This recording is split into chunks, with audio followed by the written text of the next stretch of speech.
Greetings, and welcome to my channel. I'm the Anunnaki Theorist.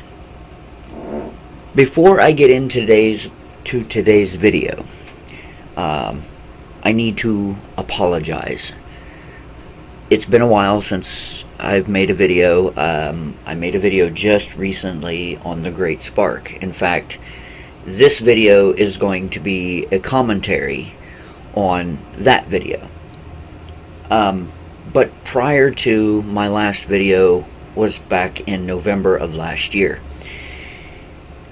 December 12th, I contracted COVID-19. And let me tell you, if you haven't had it, you don't want it. It's not fun. Unlike other like stomach bugs or anything like that, it's not vomiting that you have to worry about. It's the severe fatigue. And in my case, I actually had something that was a little bit more rare. I had a delirium. I would get up, the room would spin, I felt disoriented. Going to the bathroom was a chore. I mean, it literally felt like running a marathon. And from my bed to my bathroom is like 20 steps. And by the time I got there, I felt like I had just ran a marathon. So it was bad.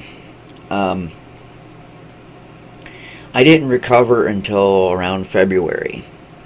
I had COVID-19 syndrome, which means that some of the symptoms that you had when you had the virus persist. And I had the severe fatigue and I had the delirium.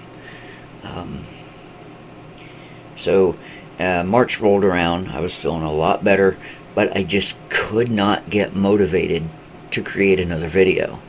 And believe me, I've got videos in store. I really want to make a few videos, and I will eventually get back to them.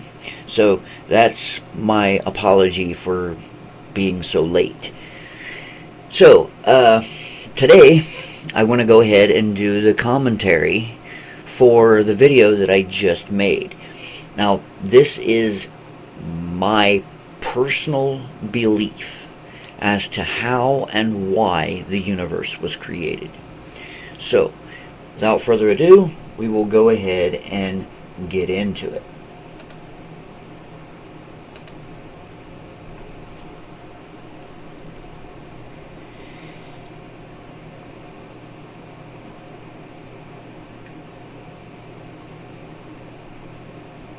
Okay. Before the beginning, we had a gray plane. Or, this is in my belief system.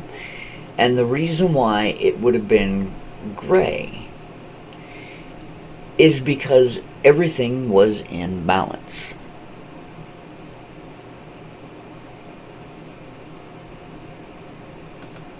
Now, when you think about balance, take the yin-yang symbol. You have equal parts black, equal parts white. Put them together and you get gray. So, since eyes were not created at this point in time, if we were to perceive how everything would have been prior to the Big Bang, it would have been a great big, well, not necessarily big, because at this point in time, no dimension. But you would have had this gray plane. Nothing on it. Nothing in it. Now, the numbers that I have at the top, I have them randomly shifting through, because at this point, there is no time. So, technically, things could have happened, in just a few nanoseconds to full eons. It's unknown. And it's kind of irrelevant because time doesn't exist at this point. So everything is in balance. It's a gray dimensionless plane. Now, I could have left it just straight gray, but that would have looked kind of cartoony and I didn't want to stay away from that. So I went with a gradient so that It doesn't look just flat gray, but that's probably what it would have looked like, is just a flat gray. So we'll get back into it.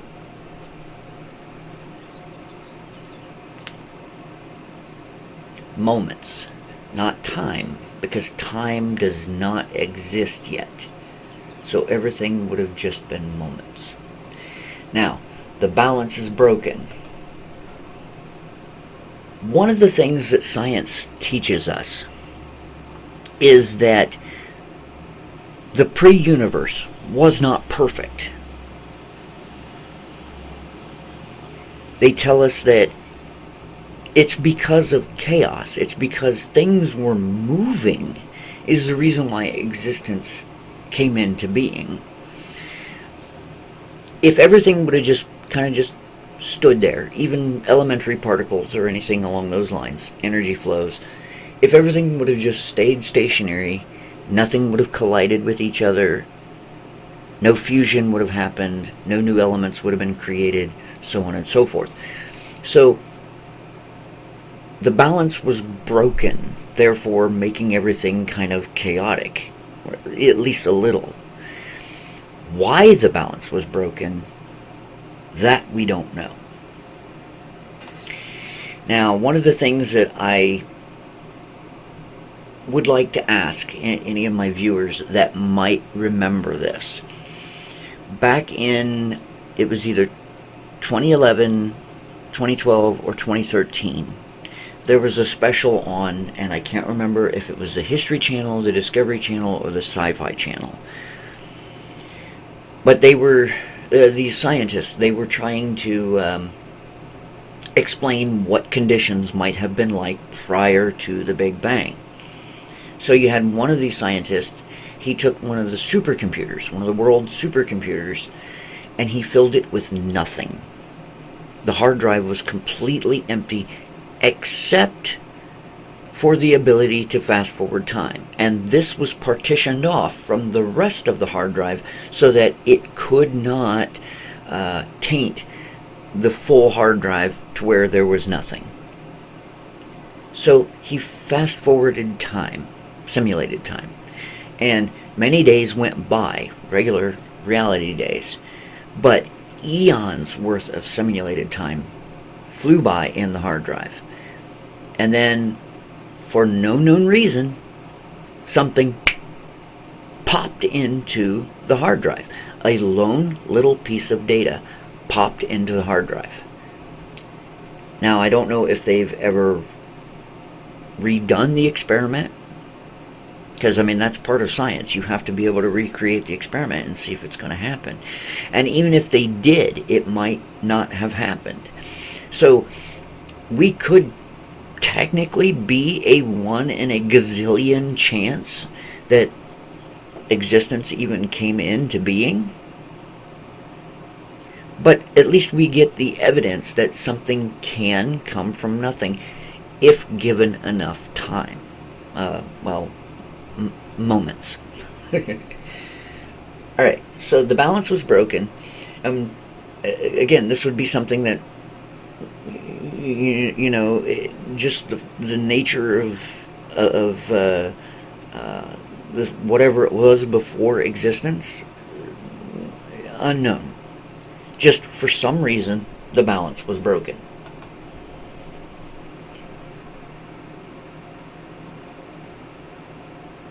Many more moments pass. This could have been eons and eons worth of time. Then something pops into being. And again, this is that experiment where I said, this supercomputer had this lone little piece of data that just popped in from nowhere. At least nowhere that they could discern. So this is what I classify as the Great Spark.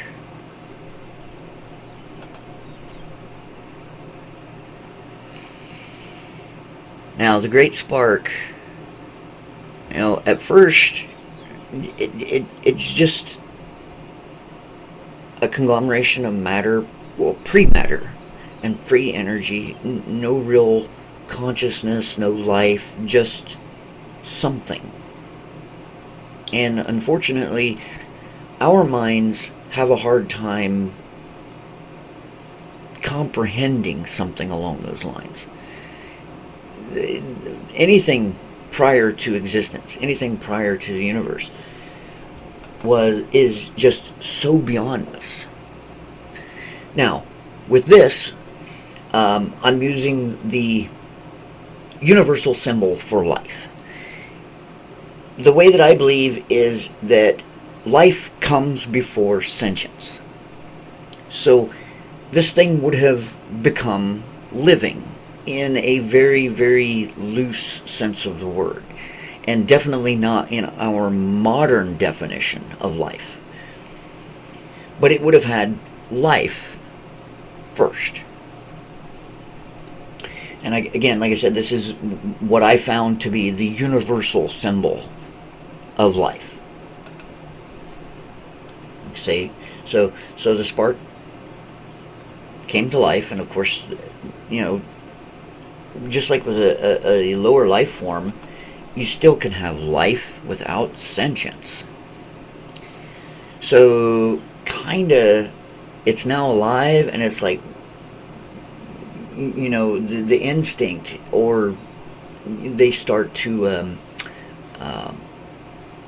form, and so now becoming aware of surroundings. And it's like, okay, without sentience, you can't really say that it was thinking, like, where am I supposed to go and whatnot, but it's kind of like putting a rat in a box, and the rat just kind of runs around because it can't find an entrance, can't find an exit, can't find some place to go. And that's kind of the way I see the Great Spark at the beginning. More time, of course. And then, now this is what I found to be the universal symbol to represent soul or consciousness. And it would have been at this point is when the Great Spark would have became self-aware. Now, this is something that is in the news today. This is something that we kind of are concerned about today. The idea that something non-sentient, not even really truly animated, can become self-aware. And for that, we have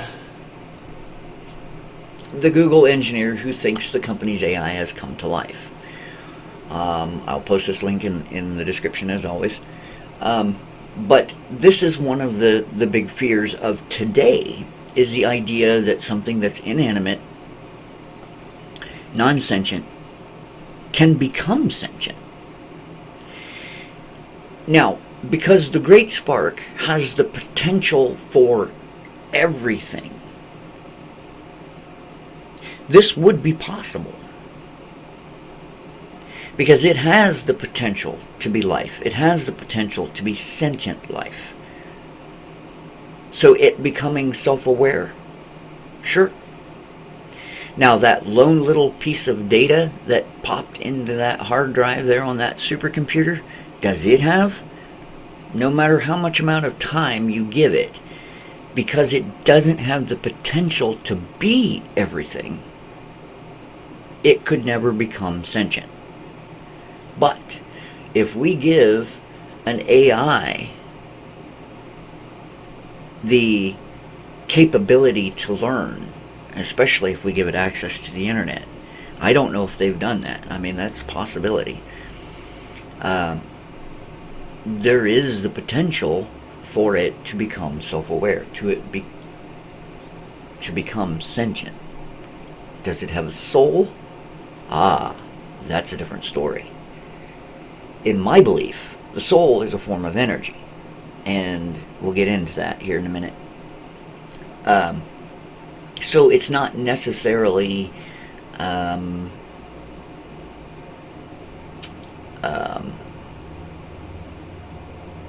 just something that would emerge from a collection of, neurons or circuits or programs or anything like that. The soul would have to be a form of energy that, as of today, we don't know what it is. Now, one of the other things that I want to point out, and I missed it when we were talking about life. Life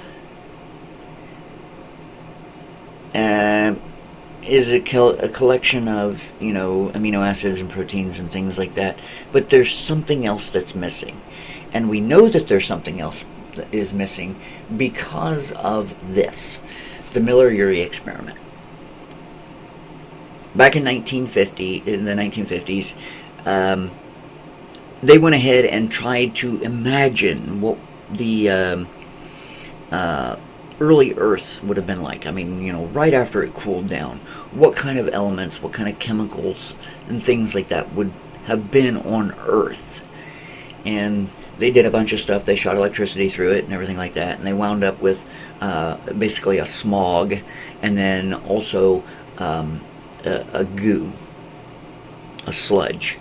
And this technically could have been what the primordial soup was, but no life.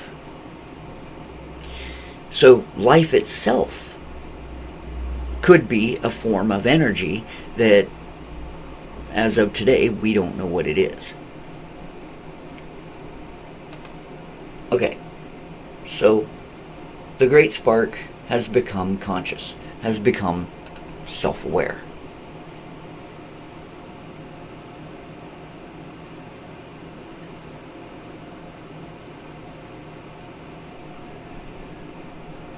Why am I here?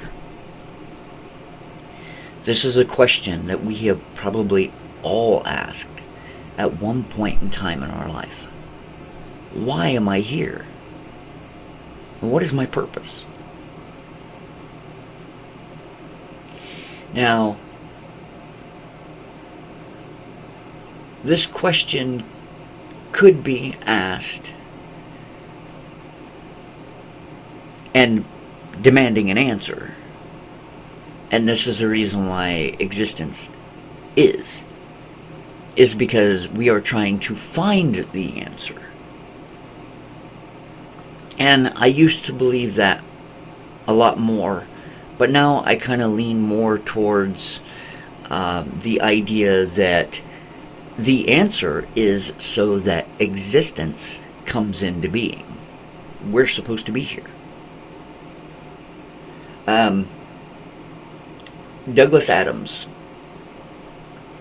wrote The Hitchhiker's Guide to the Galaxy, and the whole premise of the thing is, you've got deep thought that is supposed to be a computer built to answer the question of life, the universe, and everything.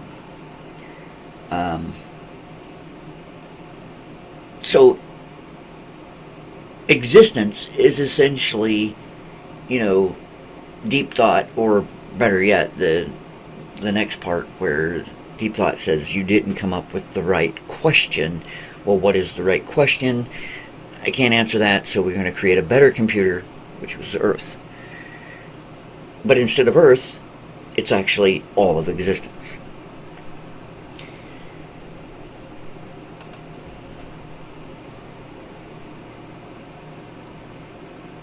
Now, if you'll notice, it's real subtle. But you notice that every time the Great Spark gets more and more conscious,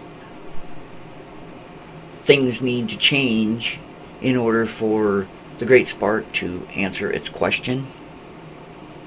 That the balance continually shifts, and it goes towards darker and darker and darker. Now, one of the things that I have to point out is the natural state of things is darkness. Think about this. Can you create darkness?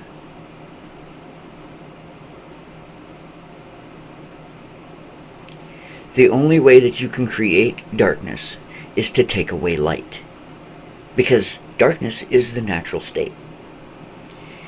So, as the balance keeps shifting, it keeps shifting more and more and more towards what would be reality's natural state.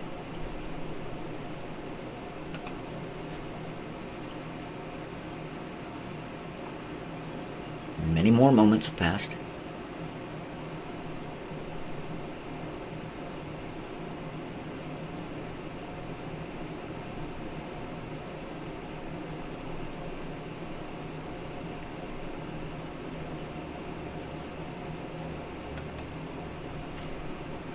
And there is the meaning of life.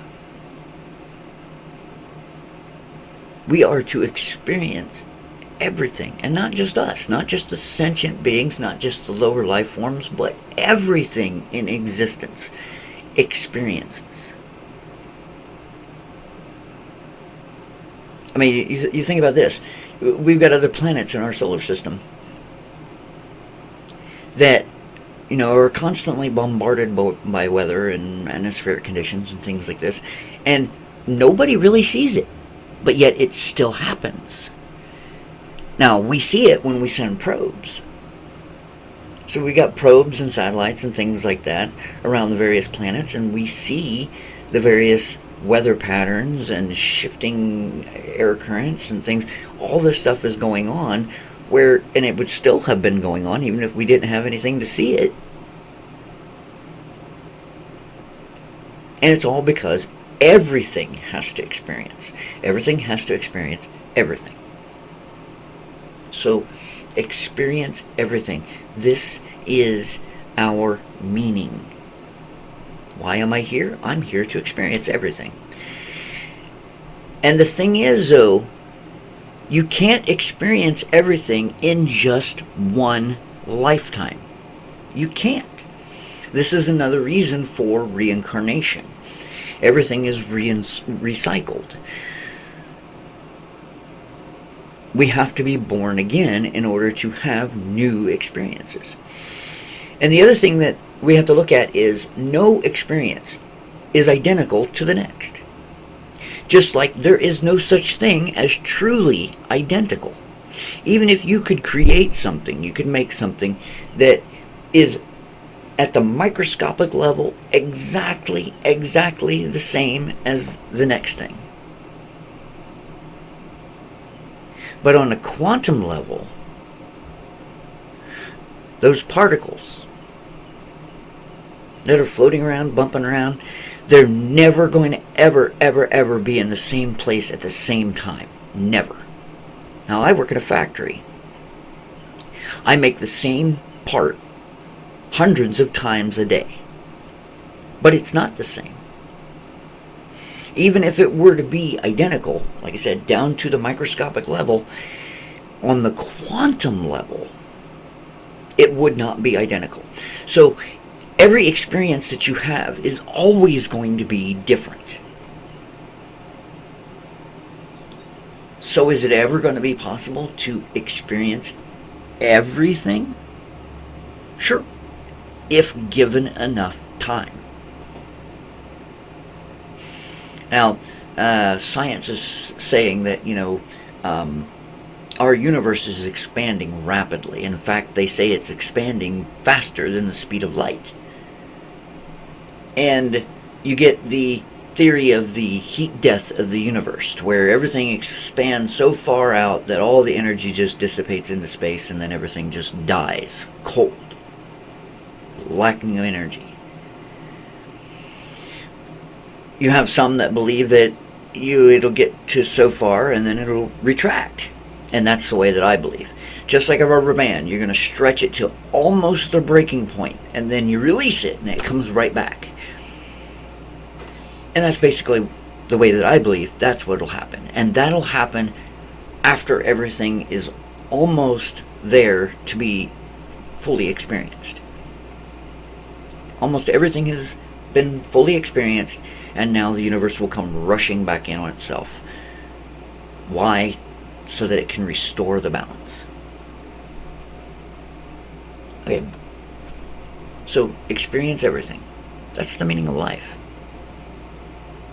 And of course, we shift again. I can't do it alone. Now, I created this video. And when I put that in, I felt this overwhelming loneliness. Because, you put yourself in the place of the Great Spark, and here it is, all by itself. Doesn't have anybody, doesn't have anything. And yet it's trying to answer this very, very important question. And I can't do it alone. So what does it do?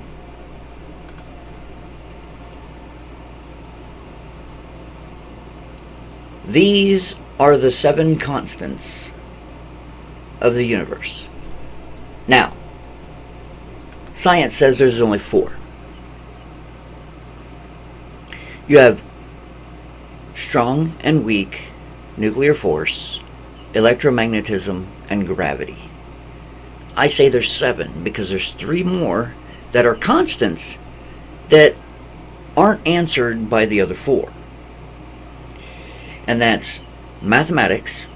You're always going to have, you have 1 of something, and you have another of something, and now you have 2 of something. So mathematics, vibration. Everything in the universe vibrates. Everything. It's one of the reasons why we can't reach absolute zero. I mean, supposedly space is like 4 degrees away from being absolute zero. But it'll never reach absolute zero. Because if it did, then that means that all of the atoms, all of the particles in whatever is being dropped to absolute zero stops. The vibration ceases movement. And I don't think that's possible. I don't think you can ever cause all vibration to stop, because it is a constant of the universe. Now, one of the things that I want to go into about vibration, and this is going to go a little bit of a tangent here. Since everything vibrates, including energy, and I've already discussed that I believe that soul is a form of energy, then that vibrates, and it vibrates at its own frequency. And this is what happens with reincarnation. You have the soul that vibrates at a certain frequency, and it has to wait for a vessel to become available that vibrates at the same frequency. I mean, this is the reason why, if you read in the Christian Bible, that Mary was chosen. It wasn't because she was righteous or pious or that she was a virgin. It wasn't any of that. It was because her and her mate. Now, I know a lot of people want to believe in the Immaculate Conception.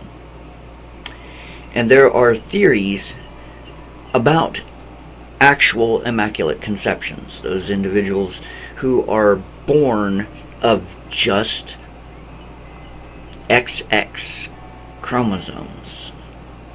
Just one woman and an egg that divides. And the thing is in a true Immaculate Conception, since there is no male DNA, there's no Y chromosome, the offspring is female. So from a biological point of view, we have to assume that Mary was knocked up by somebody, whether it was Joseph or somebody else. But it was because of their 2 combined vibrations, they created the vessel that vibrated at the exact same frequency that was needed for Jesus.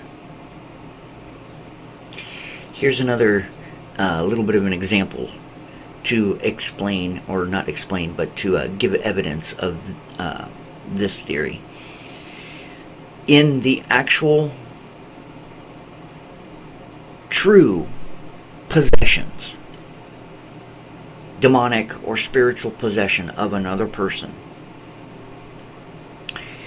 the body of the person that's being possessed is broken down from the inside.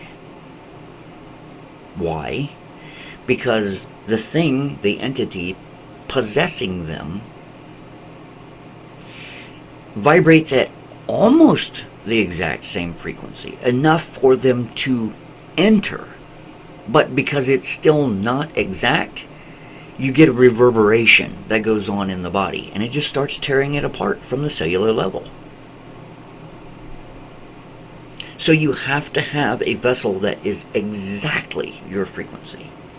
And this is the reason why, you get someone who passes on, they move on, they die, and it takes a few hundred years before they're reincarnated, because they have to wait for a vessel to be created that they can enter. Now, when does that happen? A lot of people would like to think, well, that happens at conception. I'm not too sure about that. The hard drive, and I'll get into that, of the individual might be created at conception, because sometimes, they're not even born. You have a miscarriage. There are individuals that believe, the Egyptians, they believed that the seat of the soul was the heart. So in that instance, then it would be once the heart forms in the fetus, that's when the portal opens and the soul enters. There are, and I believe it's the alchemists that believe it's the thyroid that is the seat of the soul. So it would be whenever the thyroid is formed, that's when the portal opens and the soul is allowed to enter. This is something that we actually need to kind of spend time and energy, and since we live in a capitalist society, money into, is finding out where the seat of the soul is. Because that would actually go ahead and put to rest the whole controversy of abortion. Because a lot of people are like, well, you're killing off a life. Well, life is different. Okay, you're killing off a sentient life. Well, when does that sentience actually take place? When does the soul actually enter the body? Okay, back to the video. So, the 7 constants are sent forth. Basically, the Great Spark goes ahead and creates these forces and sends them out.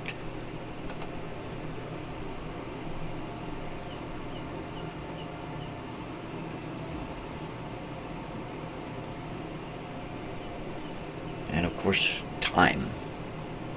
Time is the other one that is not classified as a constant. There are some that actually believe that time doesn't even exist as a force. Okay, so H0. This is nomenclature used for the Higgs boson. And this is where first, essentially, matter or pre-matter would have come about. The Great Spark has gone ahead and gone through a transformation in order to be able to start the process of experiencing everything.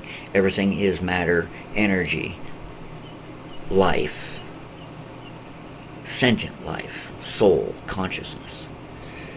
So here it has become the Higgs boson. And then it starts getting bombarded by each of these forces that it sent out. Now, this is something that I would really like to propose to physicists and scientists and computer programmers, mathematicians, things like that, because I think it would take a combined effort. But create the Higgs boson, not real, in virtual, in a computer program. create the Higgs boson, and then create the 7 constants, and then subject that Higgs boson to the 7 constants. See what happens.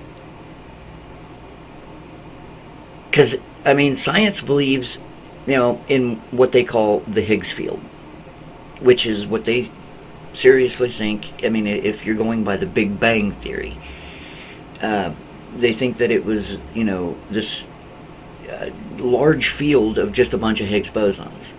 And then, they started smashing into each other in fusion, and then they came together, and they created the singularity. The singularity reached critical mass, and then, boom, here comes the universe. It's kind of what I'm showing here.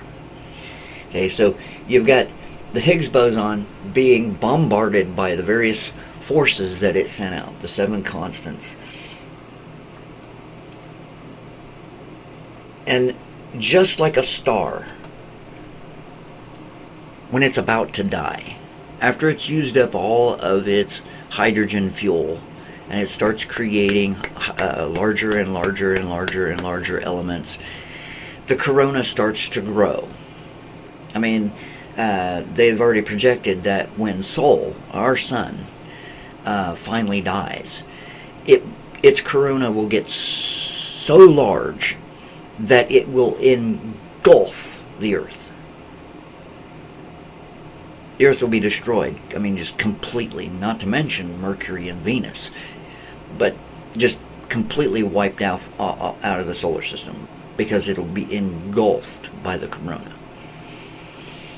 But, just like with a star, it will eventually start to shrink back down, and then it'll explode. Now, our sun won't necessarily explode.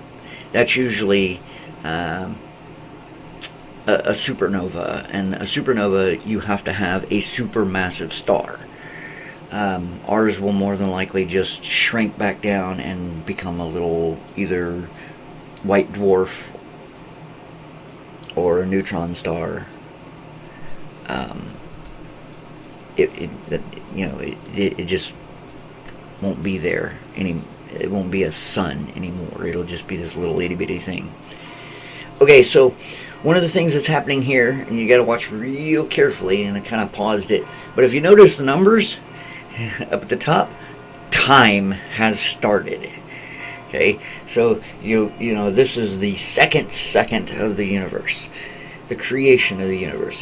So you got the Higgs has exploded out into basically everything that is. Now you see this picture right here is showing life. Life is now being spread out all over the universe. Life, and then also soul. And then we get the whole universe.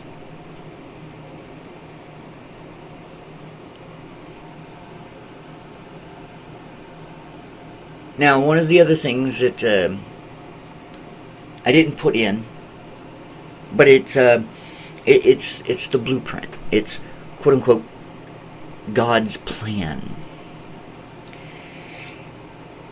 The Abrahamic religions and some of the others, they believe that there is a plan, that everything is preordained. But that kind of, if that's the case, then that kind of nullifies free will. But not really.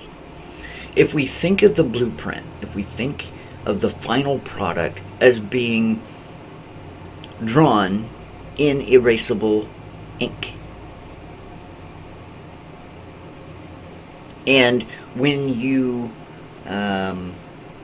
do something that changes your fate, see, it's all fate. You have destiny and you have fate. Now, destiny is your final destination. And honestly, we only have one final destination, and that's to die. But fate, on the other hand, fate is preordained. It's in the blueprint, but it can be changed.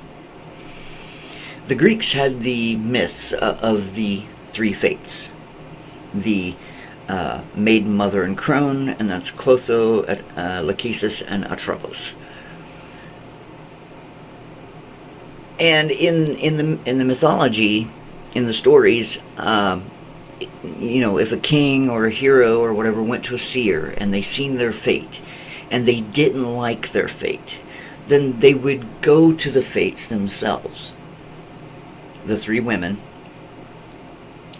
and they would petition for having their fate changed. And of course, the three women, they would give this hero or this king some outrageous, almost impossible, if not truly impossible, task for them to perform. And if they performed this task, then they would change this individual's fate. And of course, in the story, the hero or the king or whatever would perform this task, and their fate would be changed.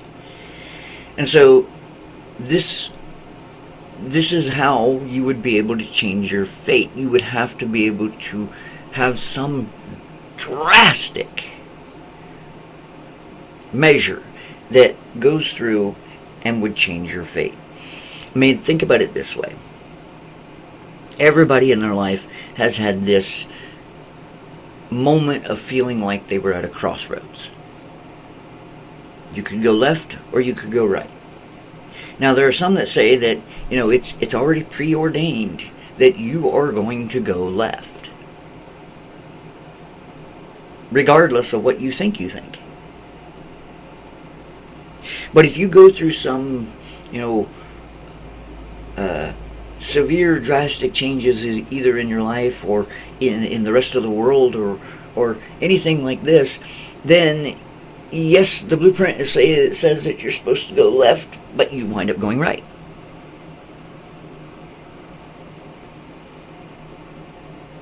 Now, how do you know if that's actually the case? Well, you don't, because you can still use the argument, but you were preordained to think that you were going to go left, but instead you go right. You get into that kind of thinking, and it's just like, it gives you a headache.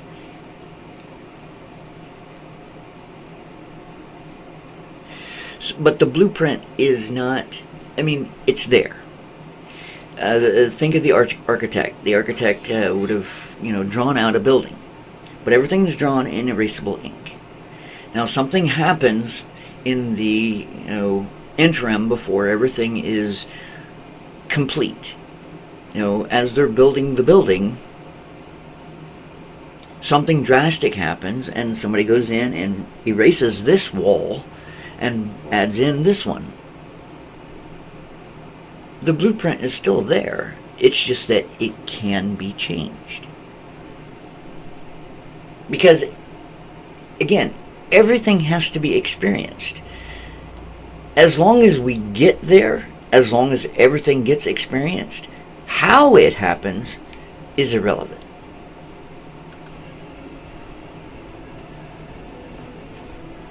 So, I go through and I show the universe, the various images and things like that that we think the universe would actually look like. Just the creation of all existence.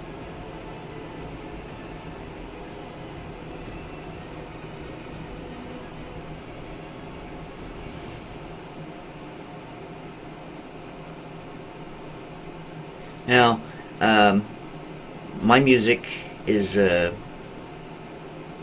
by Alexander, and he does wonderful. He does my intro and my normal intro and outro, and I really try to stay with a lot of his music because he does a really good job.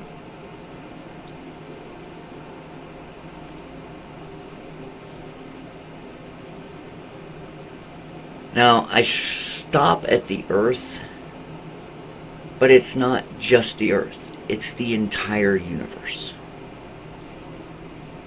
And here's essentially the final thought. Remember, my children, and this is the Great Spark talking to all of us, inside of us. Experience everything. So with this idea of the Great Spark, we are all God. At least a part of him. Part of it. Excuse me. It's not a he. And that's one of the things that we have to understand. It's a patriarchal upbringing that gives us this idea that the supreme deity, the supreme being, is male. But think about this. If this entity created the entire universe with its vast diversity, why would this entity want to limit itself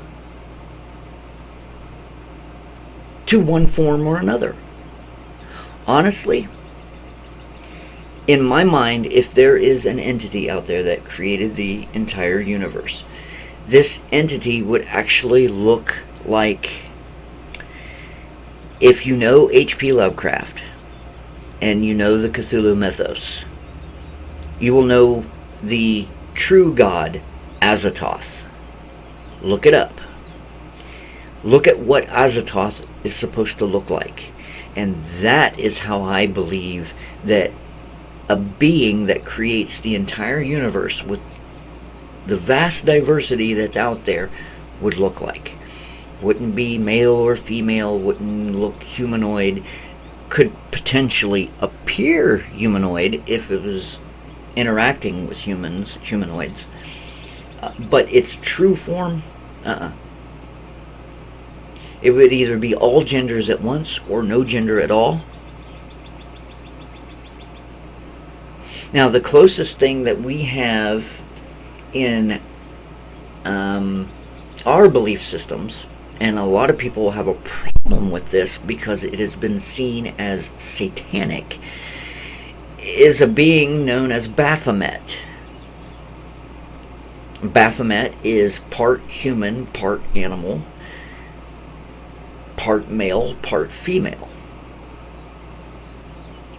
And, I mean, honestly, that would be the better representation of any form of deity that created everything than just, oh, it's male, or, oh, it's female. So anyway, this is the commentary for my Great Spark video. This is my personal belief. You know, tell me what you think. I don't try to convert anybody. I don't try to change anybody's. I focus on those individuals that are seeking, that you're looking for an alternative. Let me know what you think in the comments. Is this something that actually makes sense? I'm the Anunnaki Theorist. Enjoy.